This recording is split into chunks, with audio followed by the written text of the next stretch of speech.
اور بڑھ گیا. اور جیسے جیسے یہ عمل گھٹیں گے پتہ چلے گا ایمان گھٹتا چلے جا رہا ہے. کیونکہ جس طرح سے ٹمپریچر انسان کا بڑھتا ہے اور تیز پر تیز بخار ہوتا چلے جاتا ہے تو اس کا جسم بتاتا ہے کہ گرم پہ گرم ہوتا چلا جاتا ہے. انسان گھبرا جاتا ہے کہ پہلے تو اتنا گرم تھا اب اتنا گرم ہو گیا. اب تھرمامیٹر لگاتے تو پتہ چلتا پہلے 101 تھا اب 103 ہو گیا.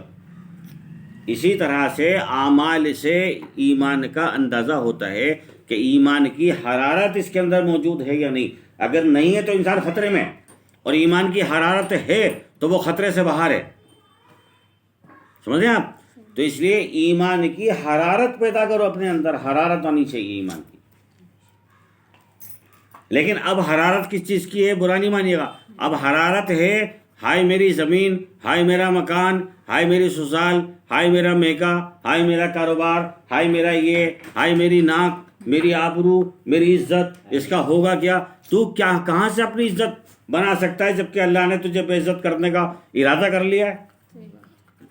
اللہ کہتا ہے وَتُعِزُّ مَن تَشَاءُ، ہم جسے چاہیں عزت کے آسمان پہ بٹھاتے، وَتُذِلُّ مَن تَشَاءُ، اور جسے چاہیں بے عزت کے ٹوکرے پہ بٹھاتے. کوئی ہمیں روک نہیں سکتا، کوئی بدل نہیں سکتا.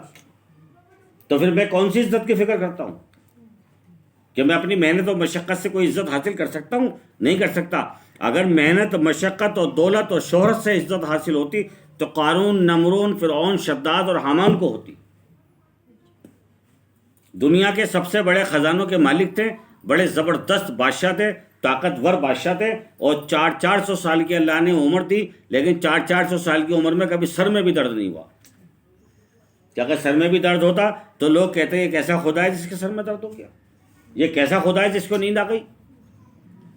خدا تو سوتا نہیں ہے، خدا کو تھکان نہیں ہوتی، خدا کو تکلیف نہیں ہوتی، خدا غریب نہیں ہوتا، خدا سب کو دینے والا ہوتا ہے. تو کہنے کا مطلب یہ ہے کہ اگر دولت، شہرت، عزت سے عزت ملا کرتی تو پھر تو کوئی بھی حاصل کر لیتا. اللہ تعالیٰ نے کچھ چیزوں کو اپنے انڈر میں رکھا ہے. دنیا کو ہر چیز کا مالک بنا دیا. آپ گاڑی جدھر چاہیں ادھر موڑ لیں، آپ کو اجازت ہے. آپ گھر جیسا چاہیں توڑ کر ایسا بنا لیں، آپ کو اجازت ہے. کہیں سے بھی راستہ نکال سکتے ہیں. آپ کا دل کرا دہلی جانا آپ دہلی جا سکتے ہو، آپ کا دل کرا بامبے جانا آپ بامبے جا سکتے ہو، آپ کا دل کرا ٹرین سے جانا ٹرین سے جا سکتے ہو، بس سے جانا بس سے جا سکتے ہو، آپ کا دل کرا کہ فلاں چیز کھانی فلاں چیز کھا سکتے ہو. لیکن اللہ نے کچھ چیزوں کو اپنے ہاتھ میں لیا ہے جو انسان چاہ کر بھی نہیں کر سکتا.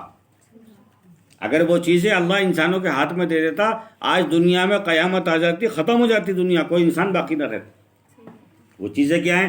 ہوا اللہ نے اپنے ہاتھ میں رکھی. کسی حکومت کے قبضے میں ہوا نہیں ہے. اگر ہوتی، میرے بھائی سے میری لڑائی ہے، میں کہہ دیتا ہوا سے اس طرف مت چلنا، اس کا دم گھوٹ کے مار دے اسے جب تک وہ مر نہ جائے. ہوا کو روک دیتا، روکتا ہی لوگ. اللہ نے روزی میرے ہاتھ میں نہیں رکھی، کسی حکومت کے ہاتھ میں نہیں ہے. اللہ کہتا ہے میں اپنے بندے کو جب جو چاہوں کھلا سکتا ہوں، بڑی سے بڑی طاقت اسے روک نہیں سکتی. وہ الگ بات ہے، کسی کے نصیب میں کسی وقت چٹنی ہے، کسی میں دال ہے، کسی میں قورمہ ہے. اللہ تعالیٰ نے بارش کسی کے انڈر میں نہیں رکھی، بارش پہ کسی کا قبضہ نہیں ہے.